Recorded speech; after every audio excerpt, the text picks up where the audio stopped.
ఊర్లోకి రాగానే నాకు ఎన్ని పూలేశారో అన్ని సమస్యలు కూడా చెప్పినారు. మీ ఊరికి దండలు వేసుకోవడానికో పూలు చెల్లించుకోవడానికో రాలా, మీ ఊర్లో సమస్యలు చాలా ఉన్నాయని చెబితే తప్పనిసరిగా ఈ ప్రాంతాలకు వెళ్ళి అక్కలు చెల్లెళ్ళందరూ బాధపడతా ఉన్నారు, ఒకసారి వచ్చి ఇక్కడ విషయాలన్నీ తెలుసుకొని పోదామని వచ్చిన. రాగానే అమ్మలు అక్కలు అందరూ చెప్తా ఉన్నారు, మంచినీళ్ళ సమస్య చాలా భయంకరంగా ఉంది అని చెప్తా ఉన్నారు. మంచి నిజమే.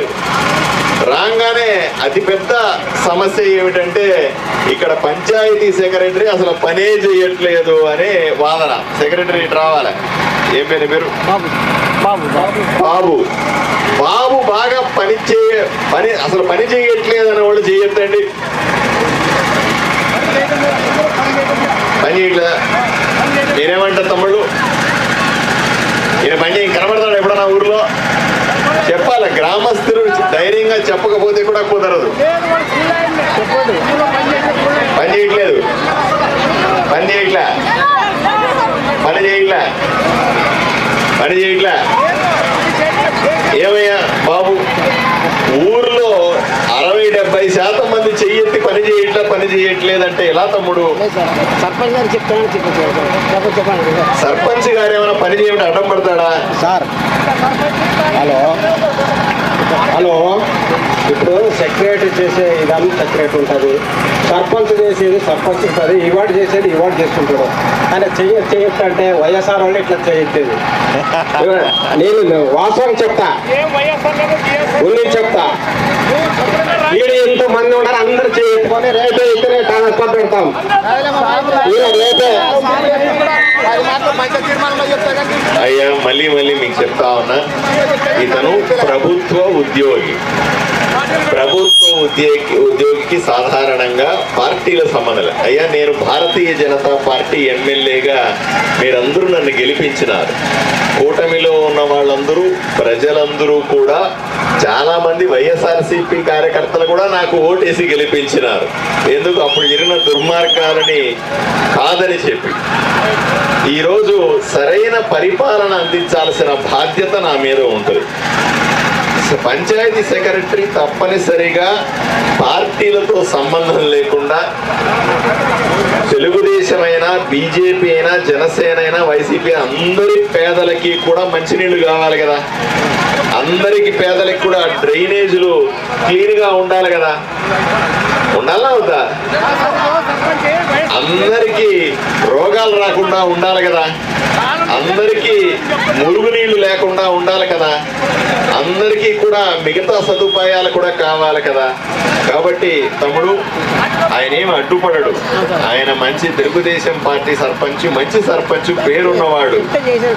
నువ్వు ఆయన చేస్తాడు, ఆయన కూడా చెప్తాడు ఇప్పుడు నుంచి. కానీ నేను ఊర్లోకి రాగానే నేనే వ్యక్తిగతంగా చూశాను, మరుగుదొడ్లు ఎంత భయంకరంగా ఉన్నాయి, నీకు కూడా చూపెట్టాను. ఇంకా కాదు అని నేనే ఆ మురుగు అంతా కూడా క్లీన్ చేశాను. ఎందుకు క్లీన్ చేశాను?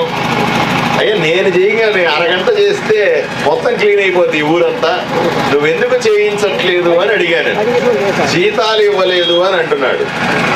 నేను గ్రామస్తులకు అందరికీ చెప్తాను, ఈ ఊర్లో మురుగు కాలువలు క్లీన్ చేయడానికి జీతాలు ఇవ్వకపోతే నేను డబ్బులు ఇస్తాను, వచ్చి క్లీన్ చేయించమని సర్పంచ్ సెక్రటరీకి చెప్తా ఉన్నా. కాబట్టి ఈ రోజు నుంచి సర్పంచ్ గారు కానీ, అలాగే సెక్రటరీ గారిని కానీ, మిగతా సెక్రటరీస్, సచివాలయ సిబ్బంది అంతా కూడాను తప్పనిసరిగా ఎవరి పనులు వాళ్ళు చేయాల్సిందే. అర్థమైందా తమ్ముడు? అప్పుడు నీకు జీతాలు ఇవ్వలేకపోతే ఏం చేయాలి? నువ్వు నేరుగా నా దగ్గరికి వస్తే నేను వాళ్ళకి జీతం ఇస్తా. ఈ ఊర్లో ప్రజలు నాకు ఓటేసి ఎమ్మెల్యేగా గెలిపించినారు, వీళ్ళ రుణం తీర్చుకోవాల్సిన అవసరం నాకుంది. కాబట్టి ఎవరు జీతాలు ఇచ్చినా ఇవ్వకపోయినా తీసుకొని వచ్చి ప్రభుత్వంతో పోట్లాడైనా సరే ఇక్కడ ఏర్పాటు చేసే బాధ్యత నాది. కాబట్టి ప్రజలందరికీ చెప్తా ఉన్నా, సెక్రటరీకి చెప్తా ఉన్నా, సర్పంచ్ గారికి చెప్తా ఉన్నా, ఏ చిన్న కష్టం వచ్చినా, పెద్ద కష్టం వచ్చినా నా ప్రజలకి నా దృష్టికి తీసుకొని రండి. నేను ఇక్కడ ఉన్నా, విజయవాడలో ఉన్నా, ఒకసారి మొన్న ఢిల్లీలో 10 రోజులు ఉన్న ఎలక్షన్లు ఉన్నాయని, ఢిల్లీలో ఉన్నా, ఎక్కడున్నా సరే మీ ఊరి సమస్యల్ని పట్టించుకుంటాను అని మీ అందరికీ కూడా తెలియజేస్తా ఉన్నా. పోతే పెన్షన్ల కోసం మీకు కొంతమంది సెక్రటరీ స్టాఫ్, పెన్షన్లు, వెల్ఫేర్ సెక్రటరీ, ఈయన ఎంతమందికి తెలుసు? వెనక జరగాల. ఏం పెద్దమ్మా, నీకు ఈయన తెలుసా? ఈయన తెలుసా? ఎవరికి తెలీదా?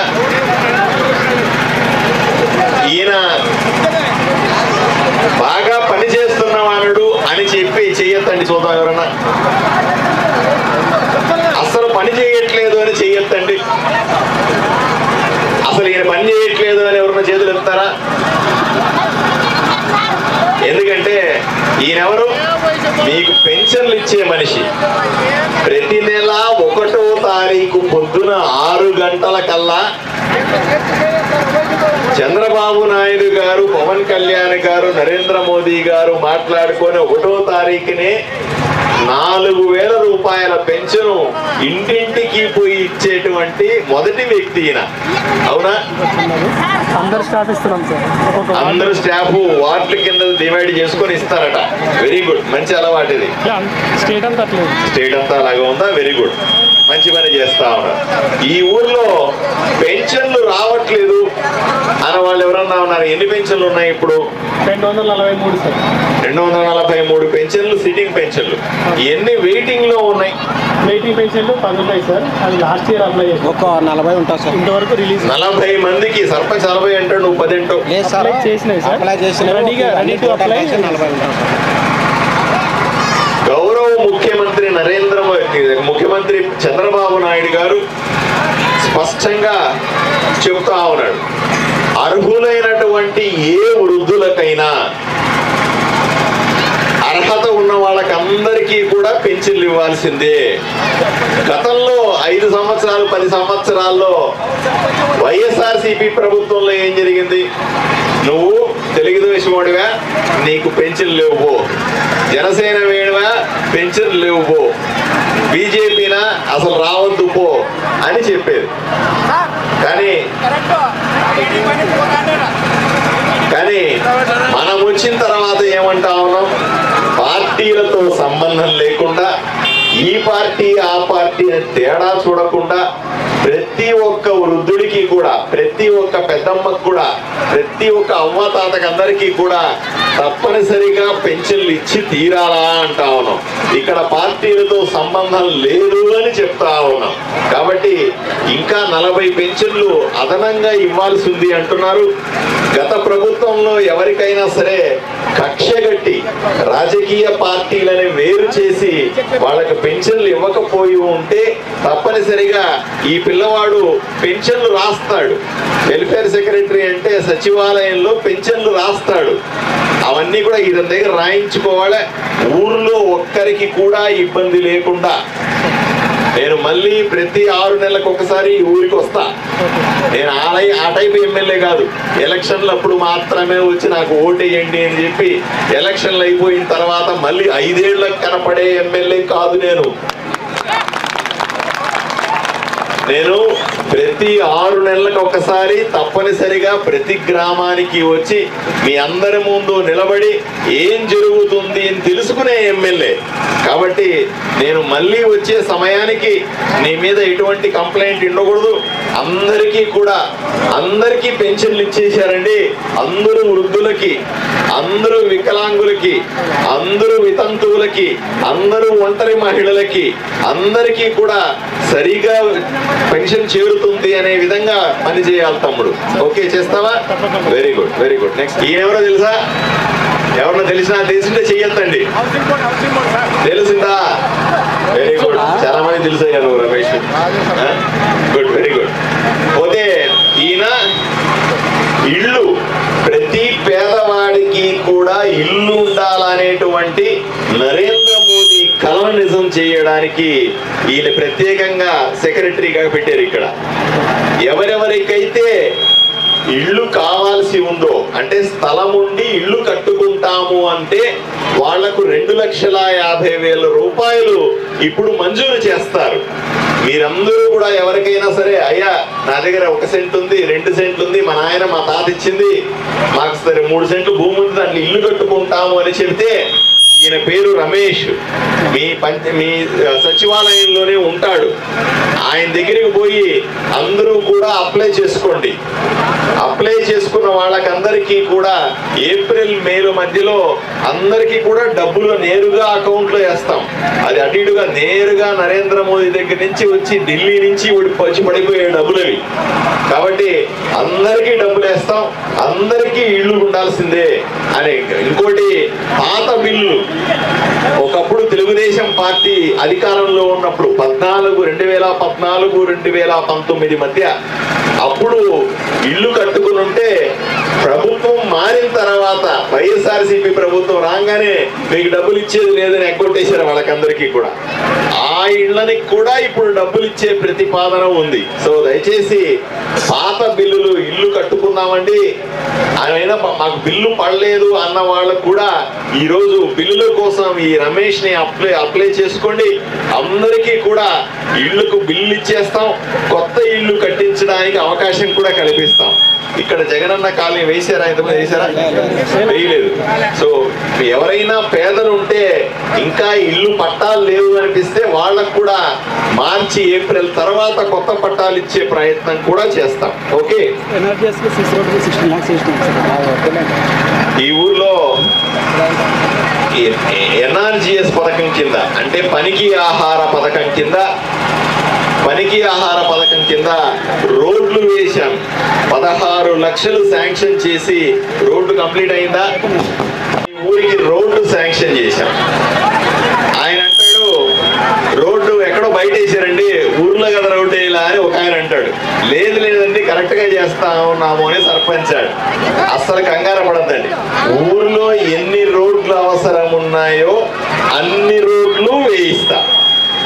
ఈరోజు ఒక రోడ్డు వేసాం.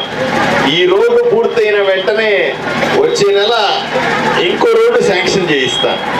అది రోడ్డు పూర్తయిన 3-4 నెలలకి ఇంకో రోడ్డు పూర్తి చేస్తా.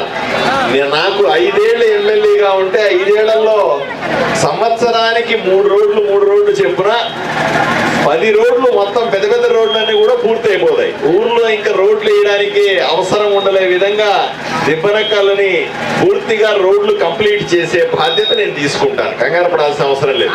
ఇంకెక్కడైనా సరే రోడ్లు వేయించాల్సి వస్తే ఈసారి ప్రయారిటీ బేసిస్ మీద గ్రామ సభ జరిపి ఎక్కడ రోడ్లు 1, 2, 3, 4 అట్లా ప్రయారిటీ రాసుకోండి. దాని ప్రకారంగా రోడ్లు వేసే పని చేద్దాం. సరేనా? ఓకే. జలజీవన్ మిషన్ అనేటువంటి ఒక పథకం నరేంద్ర మోదీ గారు ప్రధానమంత్రిగా ప్రతి ఇంటికి కూడా కుళాయి ఉండాలా, దాంట్లో స్వచ్ఛమైన నీళ్లు కావాలని కోరుకొని ఈ పథకాన్ని చేశాడు. గత 5 సంవత్సరాలు జగన్మోహన్ రెడ్డి అధికారంలో ఉన్నప్పుడు ఇక్కడ టెండర్లు పిలిచినా సరే, డబ్బులు శాంక్షన్ అయి టెండర్లు పిలిచినా ఎవరు రాలే. ఏమంటే మీరు డబ్బులు ఇస్తారో లేదో మేము పనులు చేస్తాము అని ఎవరు రాకుండా వదిలేసినారు. ఇప్పుడు మళ్ళీ దాని టెండర్లు పిలిచే ప్రయత్నం చేస్తాం.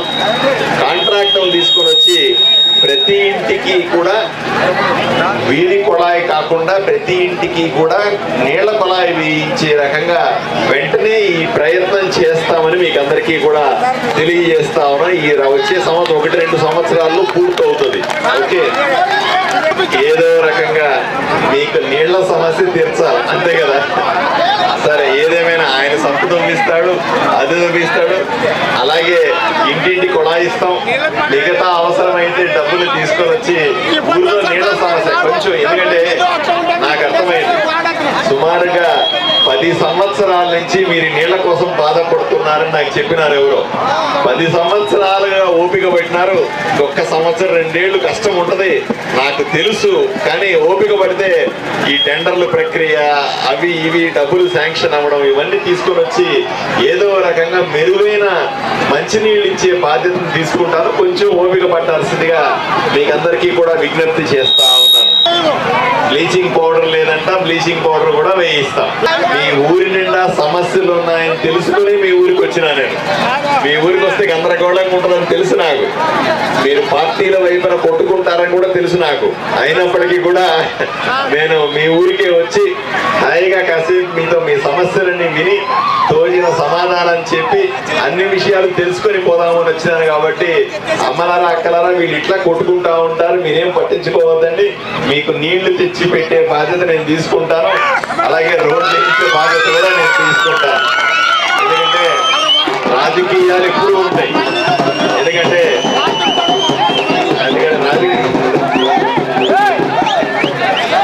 ఎందుకంటే ఈ ఏళ్లలో రాజకీయాలు ఎప్పుడు ఈ పార్టీ ఆ పార్టీ రాజకీయాలు లేనిది నా అక్కలకి అమ్మలకి చెల్లెళ్ళకి నాకు నిజంగా రాజకీయాలు లేనిది మా యువకులకి ఊరు బాగుపడాలా అని వేచి చూస్తున్నాను. యువకులకి వాళ్ళకి రాజకీయాలు, మీరందరికీ రాజకీయాలు ఉంటాయి. వీళ్ళు ఇట్లే కొట్టుకుంటుంటారు. యువకులారా ధైర్యంగా ఉండండి, అమ్మ అక్కలారా మీరు ధైర్యంగా ఉండండి, నేనున్నాను, తప్పనిసరిగా ఈ ఊరిని కాపాడుకుంటానని తెలియజేస్తూ సెలవు తీసుకుంటాను. నమస్కారం.